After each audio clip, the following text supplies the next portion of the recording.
We come together. Thank Post Quartermaster Ulysses. Please stand and join me for the Pledge of Allegiance. Veterans may salute. I pledge allegiance to the flag of the United States of America and to the republic for which it stands, one nation, under God, indivisible, with liberty and justice for all. Thank you. You may be seated. Supervisor Mitchell. Today's agenda will begin on page 2, Set Matter. On Set Matter 1, Supervisor Barger requests that this item be continued to February 18th, 2025, as indicated on this posted agenda. On page 3, Consent Calendar, Board of Supervisors, items 2 through 14. On item 2, this includes additions as indicated on the supplemental agenda. On item 3, Supervisor Horvath requests that this item be held. On item 5, this includes a revision as indicated on the supplemental agenda. Also on this item, Supervisors Horvath and Barger would like to revise their motion to update recommendation 1C to include the climate vulnerability assessment and to add recommendation 3 to instruct the Chief Sustainability Officer to provide quarterly updates at community services cluster meetings through 2025. On item 9, Supervisor Horvath would like to record a no vote on this item. On item 12, Supervisor Solis requests that this item be held. On item 13, Supervisor Solis requests that this item be held. Also, this includes a revision as indicated on the supplemental agenda. On page 15, Administrative Matters, items 15 through 48. On item 15, the Chief Executive Officer requests that this item be referred back to the department. On item 17, Supervisor Hahn requests that this item be held.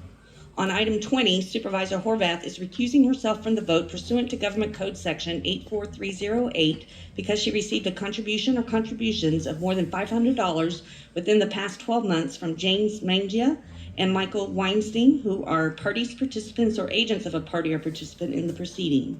Also, Supervisor Hahn is recusing herself from the vote pursuant to Government Code Section 84308 because she received a contribution or contributions of more than $500 within the past 12 months from Special Services for Groups, who is a party, participant, or agent of a party or participant in the proceeding.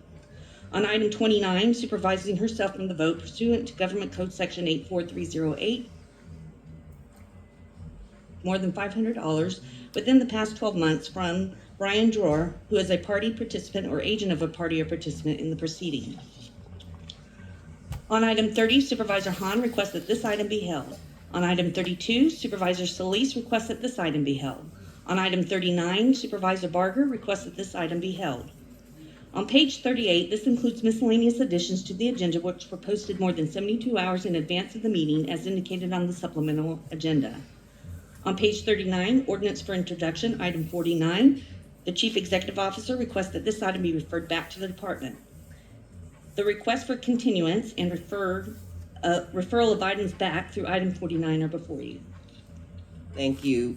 Moved by Supervisor Mitchell, seconded by Supervisor Hahn to approve these items. That will be the order. Executive Officer, please play the Code of Conduct. 12, 13, and 17, followed by items 30, 32, and 39, and finishing with general public comment. Before we begin, Executive Officer, please read the call-in information that was also provided on the agenda and explain the speaking rules. For members of the public wishing to participate remotely, as indicated on the agenda, please call 877-226-8163 and use participant code number 1336503. Members of the public participating remotely and in the boardroom, you will have the opportunity to address the board throughout the meeting. You will receive 1 minute for one item and up to 2 minutes for 2 or more items not held by the board. You will receive 1 minute to address the board items on which were held by the supervisors and 1 minute to address the board on general public comment for a total of up to 6 minutes per meeting. Please state your name and clearly indicate the agenda item numbers you will be addressing. Please note, once your time is expired, we will immediately move to the next speaker. Please monitor your time and the items you're signing up for, as your name will not be called once your time has elapsed. For members of the public joining us remotely, when the board moves to the item you wish to address, promptly press 1, then 0 to be moved from the listening queue to the speaking queue. Remember to turn down the volume on your device as soon as the moderator calls on you, or there will be an echo.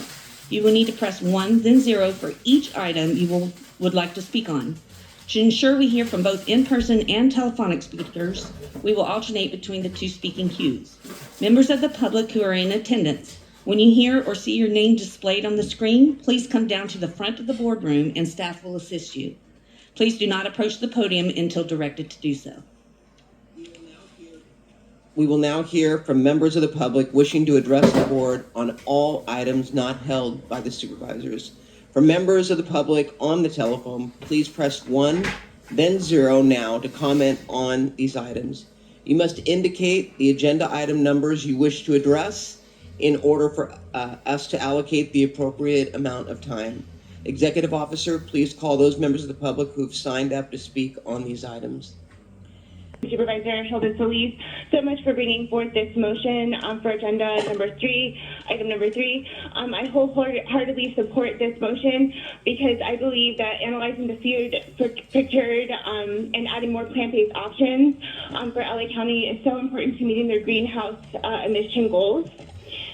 So animal agriculture is responsible for over a third of greenhouse gas emissions, which we know. It utilizes 83% of farmlands, but it only provides 18% of global caloric intake. So I really hope that this motion will be passed. My daughter was born in LA. I want her to be able to visit LA and live in LA and have Los Angelinos thrive on plant-based diets. Thank you. Thank you, Madam Chair, and thank you to Supervisor Solis for co-authoring this motion with me.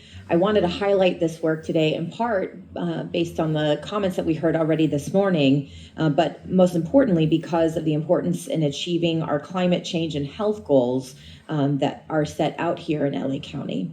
I encourage all departments that are involved with this work to implement it expeditiously. The food we choose to buy and consume has significant environmental consequences, not only on our local communities, but also on the planet as a whole. Plant-based foods such as fruits, vegetables, and beans generally use less energy, land, and water, and have lower greenhouse gas intensities compared to animal-based foods. This is why back in February, our board unanimously supported examining the county's food procurement policies in order to set us on a path to reduce our GHG emissions. As our region's largest employer, we have a responsibility to ensure county facilities have a positive environmental impact. We also, I'm sorry, if it could be a little bit quieter over here, thanks. We also must ensure that the food we provide to county employees and others that we serve is healthy and sustainable. Research has demonstrated a link between animal-based products and higher risk of chronic diseases. Our employees and the people we serve deserve alternative options if they so choose. Since our February motion, the Department of Public Health has taken important steps toward reducing GHG emissions from food. They've updated the department's nutritional standards for prepared foods, snacks, and beverages with evidence-based practices to require more plant-forward food options.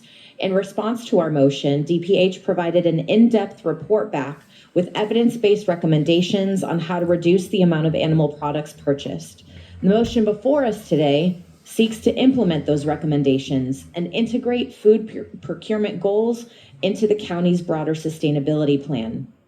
Specifically, this motion would direct public health to amend existing contracts when feasible to align with the department's new nutrition standards. Additionally, all new and renewing contracts would also need to align with these standards. Continue to increase, all because of extreme and changing weather patterns due to climate change. Locally, the extreme heat days as we faced in my district and around the county and across the LA basin have impacted the most vulnerable. The hardest hit, in my opinion, have been seniors, persons experiencing homelessness, and the very young people and people with underlying illnesses. As mentioned by my colleague, the global food system accounts for 30% of human-caused greenhouse gases. This is astonishing, but not surprising, as the food industry needs transportation and is heavily reliant on red meat. Livestock production alone accounts for 18% of greenhouse gas emissions and 37% of methane gas emissions worldwide. Methane from cattle is actually proven to be 28 times more potent in warming the atmosphere than carbon dioxide. I agree with Supervisor Horvath that we must reach for sustainability when it comes to our food supply, and it can start with addressing our own county's internal practices. As one of the largest employers in California, where our disasters has continued to increase, all because of extreme and changing weather patterns due to climate change. Locally, the extreme heat days as we faced in my district and around the county and across the LA basin have impacted the most vulnerable. The hardest hit, in my opinion, have been seniors, persons experiencing homelessness, and the very young people and people with underlying illnesses. As mentioned by my colleague, the global food system accounts for 30% of human-caused greenhouse gases. This is astonishing, but not surprising, as the food industry needs transportation and is heavily reliant on red meat. Livestock production alone accounts for 18% of greenhouse gas emissions and 37% of methane gas emissions worldwide. Methane from cattle is actually proven to be 28 times more potent in warming the atmosphere than carbon dioxide. I agree with Supervisor Horvath that we must reach for sustainability when it comes to our food supply, and it can start with addressing our own county's internal practices. As one of the largest employers in California, we are a significant consumer of food products, and ensuring that we prioritize local growers, particularly the small businesses that bring nutritious produce to our local farmers markets in our county, should be uplifted through the changes being addressed by this motion. And I appreciate Supervisor Horvath for taking my suggestions along. I really do think that's one important element in helping our local communities. We need to help these small businesses also become sustainable and help to keep transportation distance down, in turn decreasing greenhouse gas contributions and increase healthy options that will reduce our county's current reliance on products that have a heavier negative impact on our environment. Additionally, I think that supporting our farmers markets also supports our local communities in accessing healthy foods, particularly in areas that are food deserts, some of which I represent, like East Los Angeles and areas in the San Gabriel Valley. Also want to make note that in many of these farmer markets that we're seeing, we're able to use EBT cards, which can now be accessed, and we need to implement that at a higher rate and make sure that that happens, because not only are there food deserts, but affordability for some of these food items is outrageous, and we need to provide assistance for those impacted the most, those seniors, vulnerable families, and others that are in need of my help. I too support this motion and hope that my colleagues will join us in supporting I. Thank you. The speaking queue. Moderator, may we have the first speaker, please? Our first participant is Alex Cerusi. Your line is open. If you're muted, please unmute and speak directly into your phone. You may begin. Thank you. Good morning. My name is Alex Ferguson, and I'm speaking on behalf of Mercy for Animals in support of item 3. This motion builds upon the county's 2024 motion, reducing greenhouse gas emissions through food procurement, and shows how the county can demonstrate its commitment to environmental sustainability, public health, and inclusivity by implementing policies that center healthy plant-based foods, especially encouraging integrate DP and all the new and renewing food service. Supervisor Hahn for co-authoring this motion with me. Colleagues, as we all know, the loss of a loved one can be one of the most difficult moments in anyone's life. And unfortunately, it can also be financially stressful, given the many expenses associated with laying a loved one to rest. One such expense included the formally required County Department of the Medical Examiner's transportation and storage fee of $400. This fee was often unexpected, and our county residents were responsible to pay for it. Sadly, residents were required to pay to transport the body of a deceased loved one from one place of death to the Department of the Medical Examiner, where bodies undergo examination. However, the board recognized the importance of supporting our county residents in laying their loved ones to rest with dignity and respect. That's why in March of 2024, the board unanimously approved a motion to waive the transportation and storage fees for all county residents during a 180-day assessment period that took place. In other words, that was a pilot program. During this time, the chief medical examiner also collected the data, including demographic information, to assess and evaluate the impact of the pilot program. Preliminary data showed that the burden of transportation and storage fees disproportionately impacts low-income communities, many of whom happen to be families of color. The Chief Executive Office and the Chief Medical Examiner successfully identified funding for the duration of the pilot program to end by this current fiscal year, allocating almost $1 million for that time.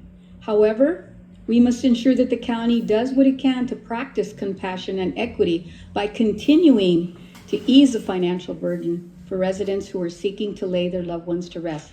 This is so important because during COVID, we saw a disproportionate impact on many of our communities of color. I saw that firsthand in the 1st District in East Los Angeles, where you had multiple family members that were deceased, and there was no way that they could account for the economic constraints that the county was placing on them. And that's why today's motion will direct the Chief Executive Office in collaboration with the Department of the Medical Examiner to identify ongoing funding to permanently eliminate the transportation and storage fees for all county residents. And I personally want to thank our medical examiner for his efforts in helping us find a solution here and for carrying this pilot program out. And with that, I'd like to turn to my co-author, Supervisor Hahn. Thank you.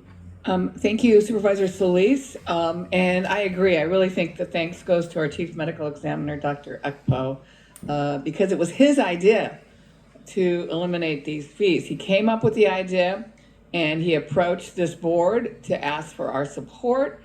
And we gave him the support for a 6-month pilot program. And it was clearly very successful. And as you said, Supervisor Solis, $400 for the transportation of your deceased loved one at a time when it's already a terrible time in your life is really a huge burden for many of our families here in LA County. So this motion is asking our CEO to find the funds to make this pilot program permanent, so no one will ever have to worry about finding funds to pay for this kind of service again. And it's my understanding that we're the first and only jurisdiction in California to waive these fees. And the reason it's worth noting, I think, the reason we're able to do this is because we don't contract out our transportation services. We provide those services in-house, which gives us the flexibility to make decisions like this one to eliminate a fee for the good of all of our constituents in LA County. You know, Los Angeles County takes care of people from the moment they're born till the day they die. Thank you. Next speaker, please. Eric Preven, your line is open. You may begin. Thanks. I'm supportive of waiving these fees. You know, but we're talking about $700,000, which will help about 1,800 dead resident families, which is nice. But why stop here? Why not go for some of the real pernicious fees? Like, I don't know if you know, there's a 10% late fee on property taxes. This is an egregious grab, and it's outrageous, and it disproportionately impacts the struggling people, the seniors, the people on fixed income. So these humane initiatives, why is it such a slim? Why is the department underfunded? Why is there a structural problem with the fire department? And also, this is important, Barger, every item on the agenda on the website is listed as pre-approved. That's a Brown Act violation. You gotta go one at a time. You didn't approve all the items before taking public comment, right? So talk with Mr. Yan, who's doing a great job, and clarify that, because it really is a blunder. I just admire you all for the hard work you're doing, but Thank you. Next speaker, please. Madam Chair, there are no other remote speakers in the queue to address the board. All right, with that, this item is before us. Executive Officer, please call the roll on this item. Moved by Supervisor Solis, seconded by Supervisor Hahn. Supervisor Solis? Aye. Supervisor Solis? Aye. Supervisor Mitchell? Aye. Supervisor Mitchell? Aye. Supervisor Horvath? Aye. Supervisor Horvath? Aye. Supervisor Hahn? Aye. Supervisor Hahn? Aye. Supervisor Barger? Aye. Supervisor Barger? Aye. Motion passes 5-0. We will now move on to item 13, raising awareness on domestic violence prevention, which was held by Supervisor Solis. For members of the public that wish to speak on this item, please press 1, then 0 to comment. Thank you so much, Madam Chair, for recognizing me, and I want to thank Supervisor Horvath for co-authoring this motion with me this morning. Colleagues, sadly, in my district, an Azusa resident was killed, a teenage girl who was brutally stabbed days before Christmas. Media reports that her ex-boyfriend had been arrested as a man suspected of her death. This tragedy amplifies the experiences of domestic and intimate partner violence that many of our county residents face. The 2023 Los Angeles County Health Survey indicated that domestic violence impacts women across all races, ethnicities, and income levels.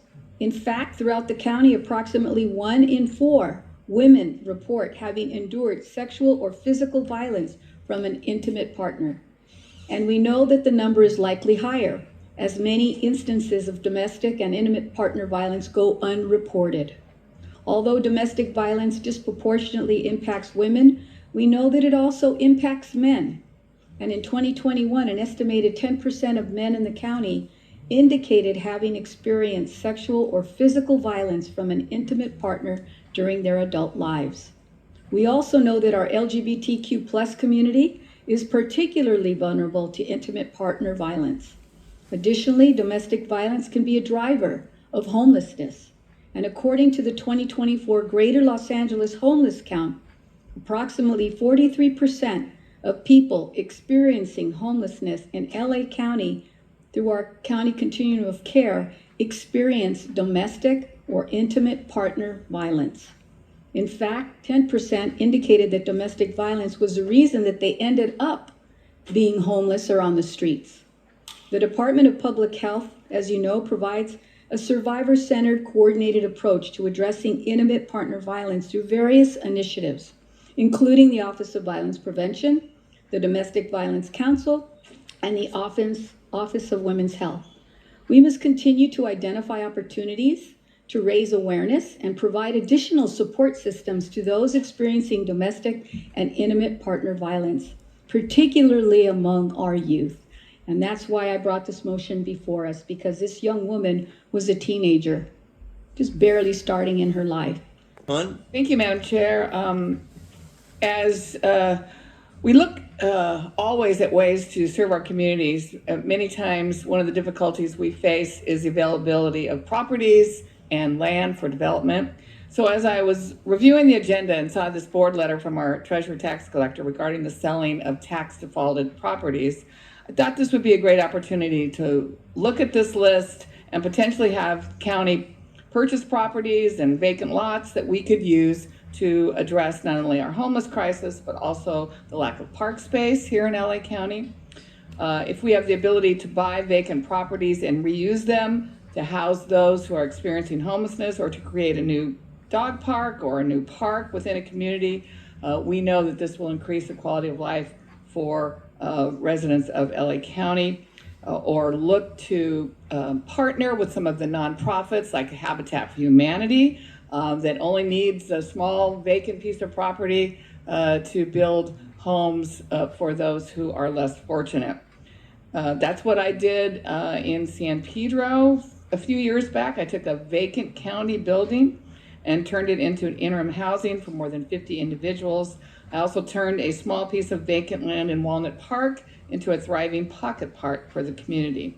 So I would like to offer an amendment to this board letter to direct the treasurer tax collector in coordination with the executive director of the CEO Homeless Initiative, the director of the Department of Parks and Rec, the director of the Department of Mental Health, the executive director of the Los Angeles County Development Agency, and the chief executive officer of the Los Angeles Homeless Services Agency, in consultation with the chief executive officer of Los Angeles County Affordable Housing Solutions Agency, to report back in 45 days with a review of the TTC tax defaulted properties and any recommendations for their potential purpose and use as parks, interim housing, mental health beds, access centers, or for the development of affordable housing. I also think that maybe long-term, colleagues, we could look into modifying our policy when it comes to auctioning these properties. Phasia, you had mentioned yesterday in our meeting that there is a report from the National Associations of Counties about keeping county properties from going into the hands of corporations for the good of communities. Many times they purchase these tax defaulted properties, many times in low-income neighborhoods, and then use that opportunity to raise the rents.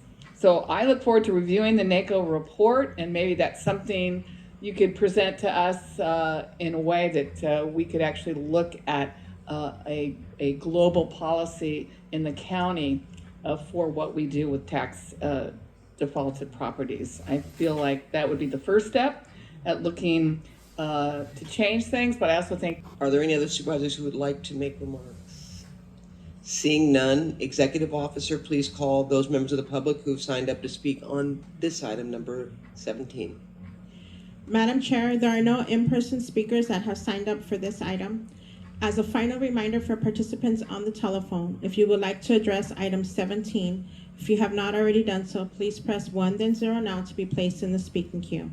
Moderator, may we have the first remote speaker, please? Eric Preven, your line is open. You may begin. Thank you. Candidly, I like the idea of using county or government property for this kind of thing, but I think it comes across as a little optimistic in light of the fact that we have all of the problems. You should see a big story in the LA Times over the weekend about how neighbors mobilize. I mean, despite Karen Bass's efforts, NIMBYs around the city have erected barriers to doing what I think you'd like to do. So, great. It's a lovely idea, and what a nice thing to sort of cheer on at the beginning of the meeting. But do you know that the city council, Supervisor Hahn, where you used to run, is eliminated virtual testimony for their public comment? Harris Dawson, the activist, has decided enough is enough. So I just find that so grim and sad that it's very upsetting, because it reminds me of the many times at City Hall they're constantly kicking the drum on all the unused city property. Thank you. And nothing Next ever speaker, happens. please. It's really shameful. Madam Chair, there are no other remote speakers in the queue to address the board. All right, item 17, as amended, is before us, moved by Supervisor Hahn, seconded by Supervisor Mitchell to approve this item. Executive Officer, please call the roll. On item number 17 as amended, Supervisor Solis. Supervisor Solis, aye. Supervisor Mitchell? Aye. Supervisor Mitchell, aye. Supervisor Horvath? Aye. Supervisor Horvath, aye. Supervisor Hahn? Aye. Supervisor Hahn, aye. Supervisor Barger? Aye. Supervisor Barger, aye. Motion passes 5-0. We will now online tutoring services contract, which was held by Supervisor Hahn. Placed in the speaking queue. Moderator, may we have the first speaker, please?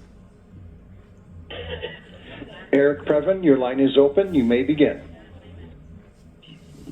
Wow. I mean, I think everybody knows how much I enjoy and love libraries. There's not a county library near me, but we love libraries, and this is a great feature to offer. Once again, the board comes up with beautiful images and drawings of the help being administered. It's so moving, and frankly, it's a little self-congratulatory, and the numbers are impressive. 16 to 17,000, was it unique visits? Or 12 to 16,000 unique? I don't know exactly what that means, but it sounds like some people are getting help. And tutoring makes all the difference. People need time. The school system is a shambles. The classes are way too big. We have a crisis, basically, among us.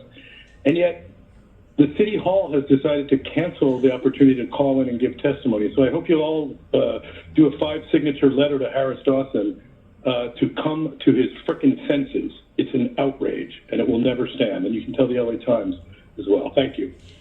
Thank you. Next speaker, please. Madam Chair, there are no other remote speakers in the queue to address the board. Okay, item 30 is before us, moved by Supervisor Hahn, seconded by Supervisor Horvath to approve this motion. Executive Officer, please call the roll. On item 30, Supervisor Solis? Supervisor Solis, aye. Supervisor Mitchell? Aye. Supervisor Mitchell, aye. Supervisor Horvath? Aye. Supervisor Horvath, aye. Supervisor Hahn? Aye. Supervisor Hahn, aye. Supervisor Barger? Aye. Supervisor Barger, aye. Motion passes 5-0. We will now move on to item 32, residential waste collection franchise contract amendments, which was held by Supervisor Solis. Again, for members of the public wishing to speak on item number 32, please press 1 and then 0, and you'll be put in the queue. Supervisor Solis? Yes, thank you, Madam Chair, for recognizing me. You know, item 32 is proposing new rates for residential waste collection in several areas, but more importantly, including in my district, Rowland Heights and the South Diamond Bar area.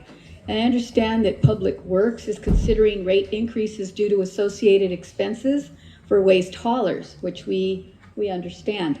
However, I'm concerned that these increases may make these services unaffordable for residents who depend on them, especially seniors and older adults.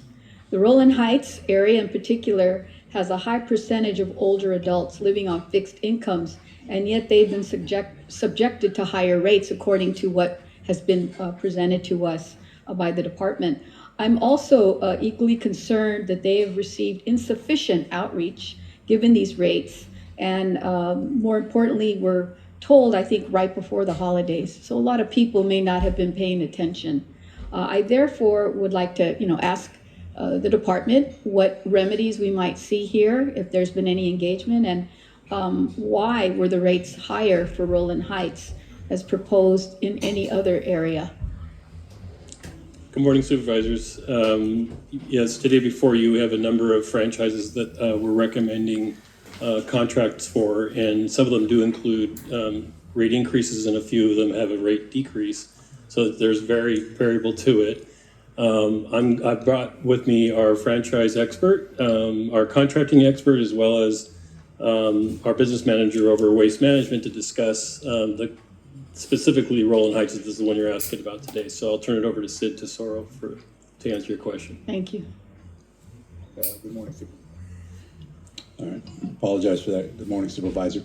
So the process that we went through for this go around is not a low bid. This process is to get the best ranking company to do the work based on 6 factors.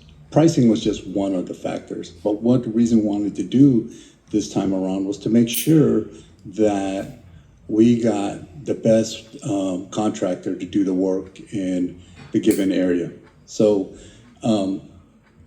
the reason for the pricing increase that director just had mentioned was because each company that bids the item bids it on what they foresee or what they see as the challenges that occur in that particular location for them to provide the quality of services that they need to provide. So for example, Rowland Heights, hilly area, right? So you've got to factor in the terrain, the type of neighborhoods, and what kind of vehicles they need.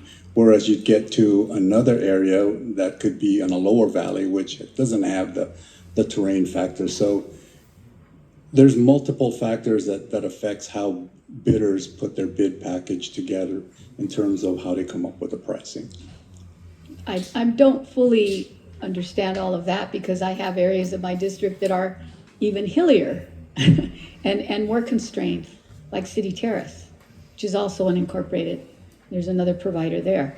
So I don't understand that, and I don't think my residents do either, and that's why we were contacted by residents, because they felt that they had just gone through an increase almost a year ago, and here this was proposed again, and they have let my office know that they were not given the opportunity to fully understand and to have any input. And I question what happened last time and why was it different from this time? And why was it done so quickly? I mean, why the increase in a matter of the span of a year is what I understand. So the increase that they received last year was based on the existing contract that they have now and the terms under that contract. Going forward, with a new contract going in place, the new rates would kick in accordingly. I think it's July 1st is when the new rates would kick in for this particular location. But why are they higher than other, because you say the geography? Well, geography is just one. The other things that affect the pricing are also state laws that have kicked in. So you have organics management that needs to be done. Changes in how certain types of your trash are being handled. There was also a change in policy with a China sword policy that also affected recycling as to what can be recycled. Right, but I think I get that because, I understand that. But I'm just trying to derive why this community was not given the same, opportunity to have more outreach done to them, with them.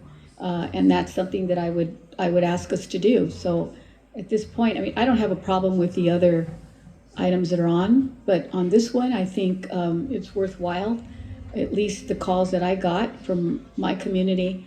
And there are a large number of elderly residents there. And not all of them live on the hilly sides. I know the district myself. Yeah. So I'm hopeful that we can get to a point here, but I need to see that there's some action done. Supervisor, I think, correct, I was looking at some of the comments myself this morning, and I can see that there's some misunderstanding about the procurement process. Many of the comments were assuming it's a low bid contract. So I think it would be worthwhile to go back to community and have a conversation directly with them on how we came to this recommendation for their community. We did reach to them early on before the RFP process, which is allowed, to ask the community what they'd like to see in this new contract. We did get input and build that into the RFP process. Once the process starts, we're pretty much forbidden to actually provide, communication about the bid process until it's over, and it has recently ended. And so we're at a place of recommendation now, but I can easily go back if you'd like and talk to these residents, anyone who would like, so we can walk them through how we came to this recommendation today. So what I would like to ask is that there be 2 community meetings and that they be held either virtually and in person, and that we go beyond just the 2 languages, because we have different AAPI community residents that live there. They're not all Chinese, the Vietnamese, we have other groups there, and I'd like to see a mailer go out, and I want to see follow-up on that. And this community is different from East LA and City Terrace, there's no doubt, but I do think that this sends a message to our other contractors that it really does matter, because people want to understand everything is going up, fees, costs of living and all that, but seniors in the area are confused, like, when did this happen? Why did it happen so quickly and right before the holidays, where people probably didn't have a chance to really focus? And I understand that. So I would like to see that. I was going to bifurcate this, and I think that we want to move. I want to do that. If I can present that as a motion, I would like to read that in, Madam Chair, if I might.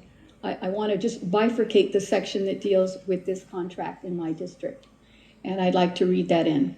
I therefore move to bifurcate item 32 and refer back to the department recommendation number 3C, the rate being proposed to Roland Heights and South Diamond Bar with Athens services. And I further move that the Department of Public Works to conduct community outreach via in-person, virtual platforms, and bring the item back to the board with a report detailing community feedback. And so, as I said earlier, Mark and staff, if we could build into that just more robust communication and then feedback, that would be very helpful. And I'll second your motion. And with that, I'm done. Supervisor Horvath. Thank you, Madam Chair. Obviously, this is regarding franchise contracts amendments in a specific district. But for my edification on how this process works, you said that not only price is considered. So what are some of I know you mentioned the terrain, but are there other factors based on past experience of contracts that might lead you to believe that a low, as the director indicated, a low bid might not be the best bid for a particular neighborhood. Can you speak to some more of the specifics around that, what you're considering? Yeah, absolutely. So part of the evaluation, sorry, my name is Luis Ramirez and I oversee public contracting and asset management. And so we were the ones responsible for doing the solicitation. And the evaluation that took place essentially looks at performance history, past performance history, the work plan that they've submitted, their past experience, the financial resources and environmental history that each of the consultants submitted. And this is something that's evaluated across the board for all the proposals that we received for the specific solicitation. So if a service provider bids in the future and they haven't provided great service in the past, that gets factored into how you're looking at this. Correct. So even though they might be the lowest bidder, yes, they wouldn't be considered in the same way because of past experience. Yes, and that is why, as the director mentioned, these are not really they're not low bid contracts, right? Because we're looking at the services that they're providing the community, and cost is just a factor, but we want to make sure that they're able to perform, that they're able to do the work correctly, and that they're able to comply with all current existing environmental laws related to the disposal of waste. Yeah, I get asked about this from my communities in the unincorporated area of the Santa Monica Mountains. And so I'm glad to hear a little bit more about the factors that you consider, because I know cost certainly is an impact and a factor, but they don't want to continue to receive service from somebody just because they're the, okay. And then the second question I had, if we bifurcate, I know sometimes franchise agreements consider their costs based on multiple locations being served. So if we change that today, are there any risks, or are there any potential cost impacts to considering some areas and not others and moving forward with everything today, or should we hold off on all? Could I clarify? I misspoke. We're not going to bifurcate. I'm going to actually read in an amendment that does essentially the same thing that I'm asking. So it doesn't disrupt what the other contracts that are before us. So this will be a separate item to vote on. There's a handout. Okay, so there won't be any financial impacts based on this today? Correct. Yes, it shouldn't affect the other contracts. Okay. All right, Supervisor Hahn. Yeah, thank you. Yeah, looking at this, and clearly as we understand that this is really about Rowland Heights. And what was interesting to hear that you did meet with the community and they actually said some of the things they wanted in this contract, and that was sort of baked into the RFP. What were some of the things that the community wanted from this waste hauler?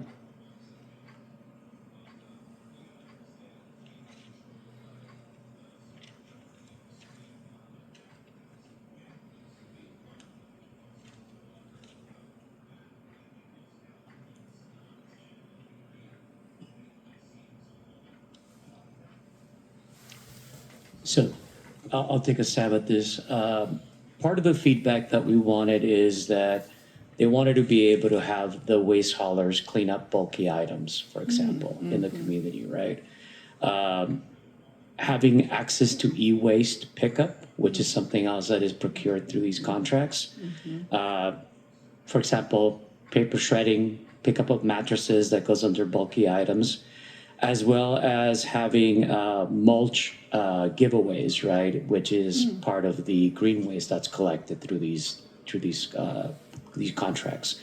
So those were some of the different things that the community brought up that they were interested in, and it's part of what was factored into the price that was given by the franchisees. Thank you. And again, Athens was the waste hauler that you recommended based on several criteria, not just price. Correct, Supervisor. So the criteria that I mentioned earlier, they scored the highest out of all the vendors that submitted proposals for this specific area. So again, you know, I'm happy with my recommendations in my district that are part of this board level, because we had a lot of problems in our South Whittier and West Whittier with another hauler. So we're really pleased that you recommended Athens, and I think my residents are happy. I had more complaints for the previous hauler. And again, that's part of what you look at is past performance. Is it my understanding that Athens was the previous contractor in? That's correct. Right. Athens is the current contractor in Rowland Heights. Right, and so they were graded on past performance as well as some of the other things. That's correct. That's correct. Right. So according to your amendment, Supervisor Solis, you think all these should go through except for the Rowland Heights South Diamond Bar area, right? And you want Outreach. Public Works to meet with the community, meet them 2 times, explain the process, and then bring it back to the board with the same. Well, hopefully they can explain all of this. I mean, the fact that they went with not the lowest bidder, I think there's a lot of confusion out there. In fact, because it was done before the holidays, a lot of folks don't pay attention to what comes in the mail or whatever. So, I mean, those are the kinds of calls that we got in to our office. So I'm just trying to address them because what was glaring for me was the rates were higher than all others. And that kind of caused me to say, well, why? Of course. And people were asking that. Of course. So that's what I'm attempting to do in this. But when you ask the department to then bring it back to us, it's the same, it'll be the same vendor that we're awarding it to, just with, you want to make sure that the community is aware, or are you looking to Well, I'm looking to hear from the community. That's what I want. I want some assurances from the community. That's what this is about. Right, because I think Supervisor Horvath brought it up. I know you said it doesn't impact the other ones, but I do know that sometimes if there was an effort to overturn this, then I do think Athens could be, would they have any kind of standing on how the rest of them were bid? Would there be a need to rebid those as well? This is a separate solicitation, so no, the other ones that are going forward today would go forward and they would have no impact. She's asking to come back solely on. No, I know, but what about the vendor? I mean, they might say, look, we bid all these. But it was a separate solicitation, so it will not have an effect on the other areas that are before the board today. What if they think there's an impact? Well, again, anybody can think that they have an impact and try to, make a claim or sue, but we feel confident they do not. Okay. Thank you. Supervisor Mitchell? Thank you very much. It was mentioned several times that there were 6 factors used to consider the contract. And I think, the general public, we all think if it's government, it's lowest bid. And so if that's not the case, 6 factors was referenced, but I don't know that anybody ever specified what the 6 factors were. I'd like to know. And then I think that would be helpful in the outreach if once you explain the process that you identify what those 6 factors are. But if you could start with us here today. Sure, Supervisor. The 6 factors are pricing, performance history, work plan, experience, financial resources, disputes, and environmental history. And they're all weighted differently. And when you say financial resources, you mean the financial health of the organization? Yes. Pricing, work plan, financial resources. I'm sorry. Pricing, performance history, work plan, experience, financial resources, disputes, and environmental history. And they're all weighted differently. That's correct. And I think even in the public outreach, explaining how they're weighted differently would be helpful for complete understanding of, particularly if your bill is going to increase. Thank you. Yeah, and I just have to point out that, when I look at this and I look at Athens is being recommended for a few, I hear what you're saying, Supervisor Solis, that Roland Heights South Diamond Bar is higher by the same contractor, but I have to believe there's something built in there that they're being required to do that is a cost being added on. So I do think it's important for the community to understand why, because there are some municipalities, I know I live in one, that has built-in demands that increase the cost of removal. And so I'd be curious to know what it is, because I'm looking at this, and you're absolutely right, but I mean, Athens has got other contracts that are not to the amount we're talking about. So I have to wonder if there's something in that area that triggered the increase in cost, even in terms of the cost to dispose of the rubbish. Yes, Supervisor. I think the thing to remember is that we have a set group of contractors applying for the RFP. They're all subject to the same requirements. They each decide what it's going to cost them in that area, specific area, to provide that service. It could be even distance to where they dispose of the material. That could be one of the factors. We certainly can have Athens come and speak to community too. They are the current contractor, Supervisor. So they could come and also speak to community about what that cost is, why they bid at that level. That's kind of obvious. Yeah. And then I will say, and that's what you're asking for, right? Is to speak to the community. and I would ask in La Crescenta, we had a horrible experience in Altadena when we took Athens off and put a new contractor on, and the community is still better. It's better, but there are still issues as it relates to pickup of trash and all. And so I would caution you when you're switching providers to make sure that you do it in a way that the community does not get lack of services, because that's what happened in Altadena. Some people didn't get their reciprocals delivered, so they didn't get trash picked up.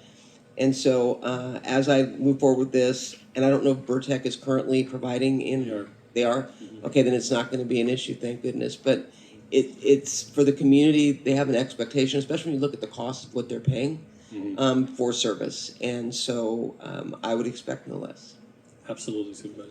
All right, Supervisor Hahn? Yeah, and I noticed that in your amendment, you didn't put a time-sensitive when to bring it back. Are we concerned that the current contract is expiring, or what's your timeline on that? The current contract expires on July 1, Supervisor. So, should you put that in the amendment?